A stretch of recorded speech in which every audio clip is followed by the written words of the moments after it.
Hi everybody, this is Bev Gray from Technique Tuesday. Today I want to show you how to use the new calendar builder stamp set. This is what's called a perpetual calendar because all of the numbers are on one big stamp. So let me show you how it gets used. First way that you can use this is you can go ahead and cut out a small calendar size. And for small calendar like these, it's going to be 3 inches by 2.5 inches. Now if you want to make a calendar like this one where you have a binder clip up at the top, you need to cut out a little bit bigger piece of paper. In this case you want a 3.5 by 3.5 piece of paper so that there's room for that binder clip when you finish it. Now the next step is to take your stamp, the one with all those numbers, and you're going to want to put it on a block. And then take that block and just set it down onto your work surface so that the smooth side of the block is down onto your work surface and that all the numbers are facing up.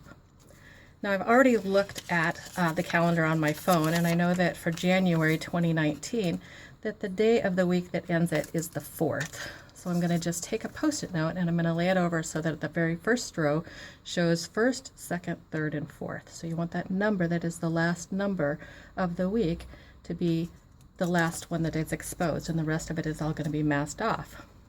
Now that means that the next day of the week is going to be the 5th. So I'm going to find the 5th and I'm going to lay this so that it's covering up everything except the 5th through the 11th. And by doing that, I've masked off the parts of the calendar that I don't want to stamp, and I've left the ones exposed that I do want to stamp. Now here's another little important tip, that if you're working on a month that doesn't have the 31st on it, then you just take a little post-it note and you just lay it over the 31st, just like that. Now since January has the 31st, I'm going to go ahead and take that off so it looks something like this. Now the next step is to get out your ink pad and go ahead and apply ink to the ones that are exposed. So I just take it, stamp it down, pat it down just like that. And then you're going to peel off your post-it notes, get rid of all those inky parts so you're ready to stamp. Now this is a little hard to do on camera without getting my head in the way, but I'm going to go ahead and try and do it and just line it up. Take it down, press it down nice and firm. It's kind of a big block, so you need some extra pressure. And then peel it back and it looks something like that. Now you'll notice that this calendar stamp set comes with a couple different ways that you can do the months. You can do the abbreviated form, or you can do the full name. You've also got some different ending years, and then you've got these other decorative pieces such as the lines and then the little ways to highlight. And so you can go ahead and take that.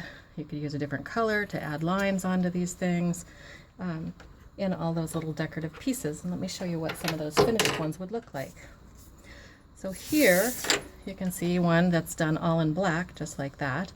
Here's some where the lines are a different color and we've used the circles to highlight different dates. Again, here's the abbreviated form, and then of course this one would be red, of course, because it's Valentine's Day. Now to finish off these projects, you can do something like this, where you go ahead and just use your other stamp sets and patterned paper to add beautiful color. You can also do something like this, and I can show a different tutorial on how to make this little A-frame so that you could sit it on a desk like that. I hope you've enjoyed seeing all the different things that you can do with the calendar builder stamp set. Thanks so much for watching.